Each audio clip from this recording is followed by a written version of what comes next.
लामो समयसम्म मास्क लाउँदा मृत्युको खतरा। कोरोनाको महामारीले मानिसहरू संक्रमणबाट बाँच्न मास्कको प्रयोग गर्दछन्, तर कतिपय अवस्थामा त्यही मास्कले स्वास्थ्यमा नकारात्मक असर पार्ने गर्दछ। यदि तपाईँ पनि मास्क प्रयोग गर्नुहुन्छ भने लामो समयसम्म प्रयोग गर्नुहुन्छ भने सावधान, यसले तपाईको स्वास्थ्यमा नकारात्मक असर पार्ने गर्दछ।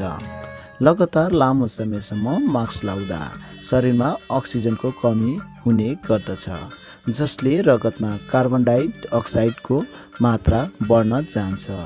यदि मात्र होइन, लामो समयसम्म मास्क लाउँदा स्वास्थ्यमा अन्य कैयौँ प्रकारका समस्याहरू निम्त्याउने गर्दछ। के असर पार्दछ स्वास्थ्यमा? नम्बर 1, लामो समयसम्म मास्क लाउँदा मास्कभित्र अक्सिजनको कमी भई कार्बन डाइअक्साइड भरिन्छ। यसले हाई लेभलमा कार्बन डाइअक्साइड श्वासमा भरिन्छ, जसका कारण मानिसको मृत्यु समेत हुन सक्छ। नम्बर 2, मास्क लगाएर सास फेर्दा श्वास लिने अनि छाड्ने क्रम चल्दछ। यस क्रममा मास्कको कारणले अक्सिजनको प्रवाह कम हुन्छ र कार्बन डाइअक्साइडको मात्रा बढेर जान्छ। नम्बर 3, यस्तोमा सास फेर्दा कार्बन डाइअक्साइडलाई पनि अक्सिजनको साथै लिन्छ र कार्बन डाइअक्साइड समावेश हुने हाइपरकेनियाका कारण टाउको दुख्ने, रिङ्गटा लाग्ने, ध्यान केन्द्रित गर्न गाह्रो हुने, कानमा आवाज आउने। नम्बर 4, आम स्वास्थ्यमा वातावरण कार्बन डाइअक्साइडको मात्रा 0.04% हुन्छ, तर यो मात्रा बढेर 10% भन्दा बढी भयो भने मानिसको ज्यान जान सक्छ। कोरोनाको महामारीबाट बाँच्न चिकित्सकहरूले N95 मास्क लगाउने सुझाव दिन्छन्, तर मास्क लाउँदा लगातार लामो समयसम्म लगाउनु हुँदैन। अझै दौड्दा वा छिटो हिँड्दा मास्क लगाउनु हानिकारक हुन्छ। यस्तो बेला मास्क खोल्नु पर्दछ। घर बाहिर निस्किँदा अनिवार्य मास्क लगाएर मात्र निस्किनु होला, तर ध्यान रहोस् यो टाइट लगाउनु हुँदैन। दर्शकवृन्द नमस्कार। सीमा विवादका लागि भारत र नेपाललाई अब वार्ताको प्रस्ताव नगर्ने भएको छ। उसले भन्दै आएको वार्ताको वातावरण तयार गर्ने जिम्मा नेपाली पक्षलाई नै छाडिदिने भएको छ। आज द टाइम्स अफ इन्डियाको अनलाइन संस्करणमा भारतले अब कुनै पनि वार्ताको प्रस्ताव नगर्ने खबर प्रकाशन गरेको हो। विदेश मन्त्रालयको विश्वस्त स्रोतको भनाइ उद्धृत गर्दै उसले काठमाडौँलाई वार्ताको परिस्थिति बनाउने गरी चुप लाग्ने उल्लेख गरेको छ। नेपालले नयाँ नक्सा जारी गरिसकेको अवस्थामा भारतले वार्ताका लागि बढेको पाइला निकालिसकेको भनिएको छ। यसलाई ओली सत्ताको जानी जानी उत्पन्न परिस्थिति भनेको छ। यसअघि द हिन्दुस्तान टाइम्सले विदेश मन्त्रालयको स्रोत उल्लेख गर्दै नयाँ नक्सा जारी गर्नु अघि भारतले विदेश सचिवालय स्तरीय कुराकानीको प्रस्ताव गरेको उल्लेख भएको थियो। विदेश सचिवालय स्तरीय भ्रमणको समेत प्रस्ताव गरेको भनिए पनि परराष्ट्र मन्त्री प्रदीप गेवालीले गत वर्षको कार्तिकदेखि सीमा विवादको विषयमा वार्ताको प्रस्ताव गर्दा व्यवस्था गरेको खुलाएका थिए। यसैगरी नेपाल र भारत बीच सीमा विवादका कारण उत्पन्न परिस्थिति बारे कांग्रेस आइका नेता डाक्टर करण सिंहले मुख खोलेका छन्। उनले यसलाई गम्भीर कूटनीतिक भूल भनेका छन्। नेपाल र भारत दुवै नेतृत्वबाट भूल भएको भन्दै सिंहले यसको नतिजा नेपाल र नेपाली जनताको अनुकूल नहुने भन्दै चिन्ता समेत व्यक्त गरेका छन्। हिजो एक विज्ञप्ति मार्फत नेपालसँग राजनीतिक मात्र नभई पारिवारिक सम्बन्ध समेत रहेका 89 वर्षीय सिंहले तत्काल विभिन्न तहमा वार्ता गर्नुपर्नेमा नगरेको भन्दै आफ्नै देशको सरकारको आलोचना समेत गरेका छन्। उनले भनेका छन्, हामीले तत्काल विदेश सचिवालय स्तरीय कुराकानी गर्नु पर्थ्यो। यदि आवश्यक परेको खण्डमा विदेश मन्त्री वा प्रधानमन्त्री तहमा सम्म कुराकानी गर्नु पर्थ्यो। प्रत्यक्ष रूपमा एक गम्भीर कूटनीतिक भूलका रूपमा देखियो। नेपालले गत वर्षको नोभेम्बरमा यो विषय उठाएको स्मरण गराउँदै आश्चर्यजनक ढंगबाट भारतले गम्भीरतापूर्वक नलिएको विज्ञप्तिमा भनेका छन्। अवस्थालाई धेरै बिग्रन दिन नहुनेमा त्रुटि हुँदै गएको सिंहले उल्लेख गरेका छन्। सिंहले प्रधानमन्त्री केपी शर्मा ओलीले देशलाई अप्ठ्यारो अवस्थामा लगेको भन्दै गहिरो दुःख प्रकट गरेका छन्। दुई देशबीच स्थापित सामाजिक, सांस्कृतिक, धार्मिक, आर्थिक र राजनीतिक सम्बन्धका बावजुद ओलीले टकरावको अवस्थामा पुर्याइदिएको भन्दै आलोचना गरेका छन्। प्रधानमन्त्री ओलीको कदमबारे उल्लेख गर्दै उनले भनेका छन्, यसले भारतलाई प्रभावित पार्न सक्ला या नसक्ला, मलाई डर छ कि यसको परिणाम नेपाल र सुन्दर देशको जनताको अनुकूल नहुन सक्छ। स्मरण रहोस्, डाक्टर करण सिंह कश्मीरका अन्तिम राजा हरिहर सिंहका छोरा हुन्। कश्मीरका पूर्व राजकुमार सिंह नेपालका पूर्व प्रधानमन्त्री मोहन शमशेरकी नातिनी यसो राजलक्ष्मी हुन्। उनको निधन भइसकेको छ। सिंह 2062-63 को जनआन्दोलनमा तत्कालीन भारतीय प्रधानमन्त्री डाक्टर मनमोहन सिंहको दूत बनेर राजा ज्ञानेन्द्र शाहलाई सन्देश सहित भेट्न आएका थिए। सिंहले राज संस्था बचाउन पहल गरेको चर्चा त्यति बेला एकदमै चलेको थियो, तर जनआन्दोलनको लहरले राज संस्था अन्तको ढोका। दर्शकवृन्द, चौरजाहारी घटनामा प्रहरी निष्कर्ष, नदीमा आम फालेकालाई ढुङ्गाले हानेर मारियो। यो खबर जान्नका लागि यो भिडियो अन्त्यसम्म हेर्नुहोला।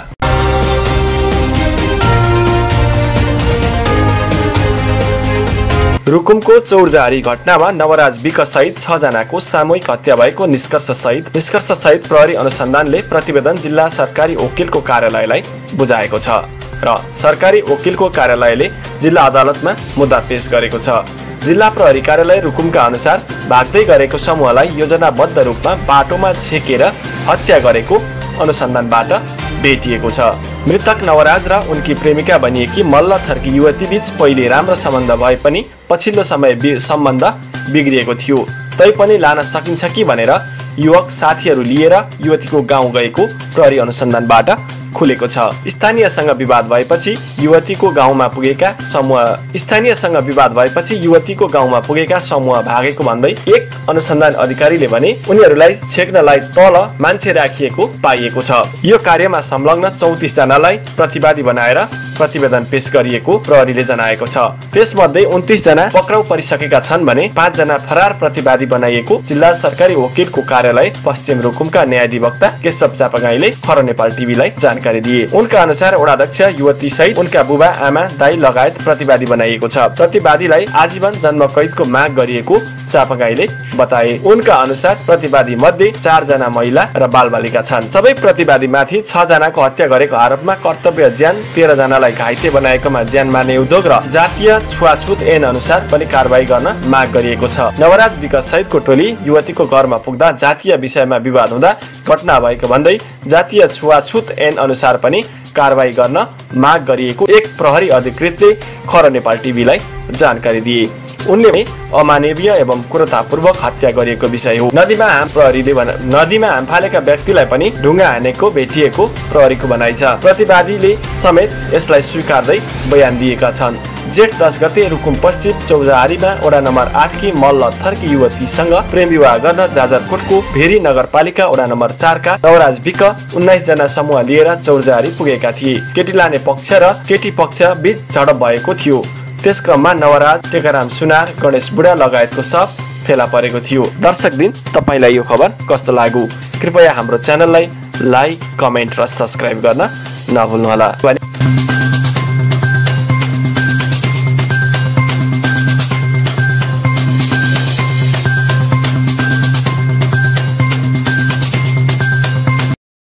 दर्शकवृन्द, समाजवादी पार्टीले संसदमा सरिता गिरीलाई व्यक्तिगत रूपमा दर्ता गरेको संविधान संशोधन प्रस्ताव फिर्ता लिन निर्देशन दिएको छ।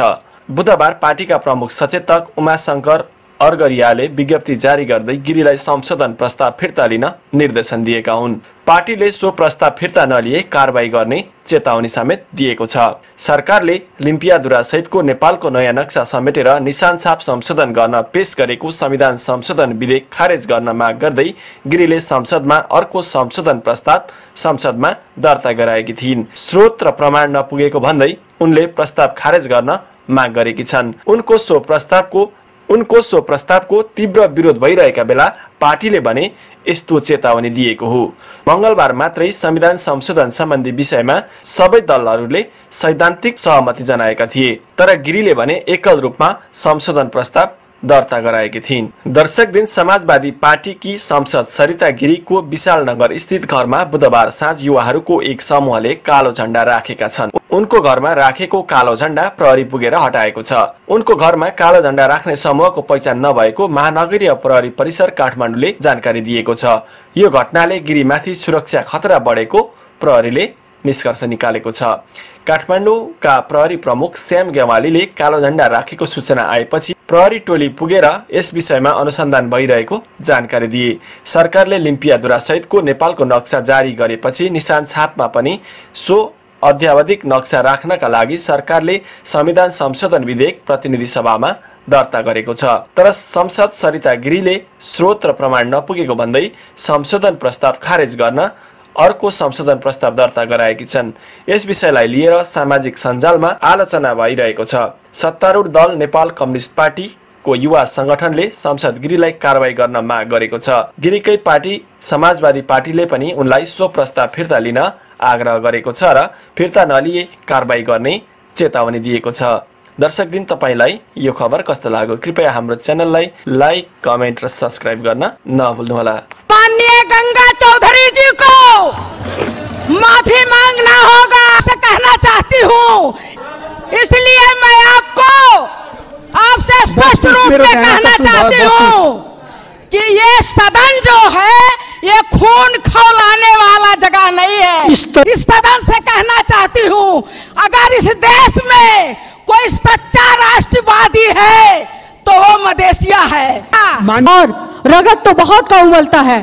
जब मधेसी को भारतीय और भारतीय को मधेसी बनाया जाता है तो बहुत लोगों का खून उबलता है। रगत बुद्ध के संतान का रगत नहीं उमलना चाहिए। सभामुख महोदय और सम्माननीय सभामुख महोदय, ज्येष्ठ 19 के दिन मैं संसद में अनुपस्थित थी।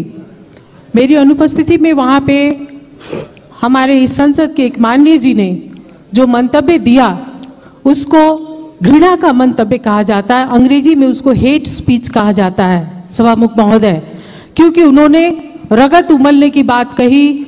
उन्होंने अपने मेरे पद का मर्यादा नहीं होता तो मैं भौतिक रूप से भी आक्रमण कर सकती थी, ये बात कही। और भारतीय चेली नेपाल के संसद में आके दादागिरी करती है, ऐसी बात कही। सभामुख महोदय, मैं वैसी भाषा प्रयोग नहीं करूंगी, मैं प्रेम से अपनी बात कहूंगी सभामुख महोदय। और मैं बहुत प्रेम और सद्भाव और आग्रह के साथ ये कहना चाहती हूँ कि इस मंतव्य को रिकॉर्ड किया जाए और नेपाल के कानून के अनुसार यह हेट स्पीच कानूनी कार्रवाई के लिए पर्याप्त होता है। और मैं सरकार का ध्यान आकर्षण कराती हूँ, गृह मंत्रालय का ध्यान आकर्षण कराती हूँ कि इसको रिकॉर्ड में लेके और कानूनी प्रक्रिया को आगे बढ़ाया जाए। मैं दूसरी बात कहती हूँ सभामुख महोदय कि पूरे संसद पे की मर्यादा पे और उसके सार्वभौम सत्ता पे आक्रमण हुआ है, इसलिए ऐसे हेट स्पीच को संसद के रिकॉर्ड से हटाया जाए। जब तक ये संसद का रिकॉर्ड पे बना रहेगा इस देश में विभाजन की दरार वहीं से शुरू होगी। क्योंकि यहाँ पर अगर ये संसद के सार्वभौम सत्ता पे संसद में ही जासूस कहने की बात की जाती है, संसद में दादागिरी चलाने की बात की जाती है, सभामुख महोदय ये सिर्फ किसी माननीय पे नहीं, ये पूरे संसद पे आक्रमण है। सभामुख महोदय, मैं क्षमा चाहती हूँ कि हमारे माननीय जी भी संसद का वक्तव्य पढ़ के अपना वक्तव्य देती हैं या मीडिया में जो प्रायोजित ढंग से वक्तव्य आता है उसको कहती हैं। मैंने कहा है भारत और चीन दोनों देश के साथ संवाद करके बात आगे बढ़ाई जाए। और थोड़ी देर के बाद मीडिया ने भारतलाई नसोधिकन नक्शा न बनाउने ये कहा कि प्रायोजित किया। उन्होंने भी उसी मंतव्य को पढ़ा है, सुना है और उसके बाद अपनी धारणा व्यक्त करती हैं। कम से कम हम लोग सभासद लोग जब बोलते हैं तो वस्तुगत तथ्य और प्रमाण के आधार पे बोलें। जब बाहर के जनता की हल्ला होती है उसी के हल्ला में हम लोग जाएंगे तो हम लोग देश का नेतृत्व कैसे करेंगे।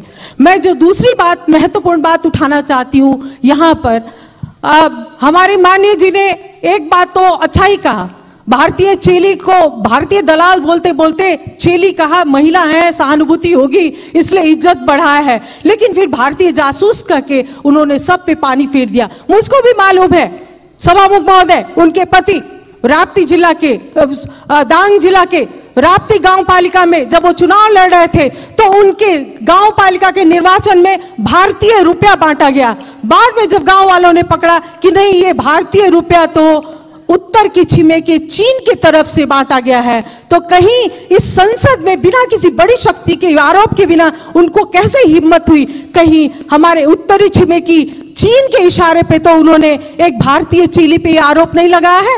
भारतीय चेली ऐसे नहीं आई है सभामुख महोदय, नेपाल के कानून के अनुसार आई है। और मैं एक बार और कहती हूँ, मैं नेकपा पार्टी के संसदीय दल के नेता और नेकपा पार्टी के अध्यक्ष और नेतागण से कहती हूँ, मैं महत्वपूर्ण बात कहने जा रही हूँ सभामुख महोदय। इतिहास की जानकारी नहीं है तो इतिहास की जानकारी हमसे लें। अपने नेताओं और कार्यकर्ताओं को ठीक से प्रशिक्षित करें। हिंदी का नेपाल में क्या स्थान है और हिंदी का यहाँ पे क्या संबंध है वो उनको बताएं, ताकि उनका रगत नहीं उबले। रगत, बुद्ध के संतान का रगत नहीं उमलना चाहिए सभामुख महोदय। और रगत तो बहुत का उमलता है। जब मधेसी को भारतीय और भारतीय को मधेसी बनाया जाता है तो बहुत लोगों का खून उबलता है, लेकिन हम लोग ऐसे ही चांदी के चम्मच में हम लोगों को किसी ने सभासद का सदस्य नहीं दिया है। जनता के बीच में संघर्ष करते करते करते हम लोग आए। और अंत में एक बात और मैं कहूंगी, नागरिकता के विषय में उन्होंने कहा है कि हम लोग क्यों राष्ट्रपति होंगे, हम लोग मैं एकदम खत्म कर रही हूँ, महत्वपूर्ण बात है।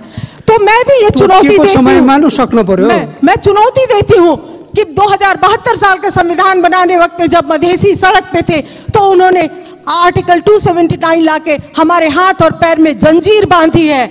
जंजीर जब तक रहेगी तो हमारा संघर्ष रहेगा, और हिम्मत है तो वो जंजीर को हटाइए और तब हम साथ मिलकर नेपाल बनाएंगे। नहीं तो ये बात तो चलती रहेगी सभामुख महोदय। मैं फिर से कहती हूँ कि इसको सभामुख महोदय रिकॉर्ड से हटाया जाए।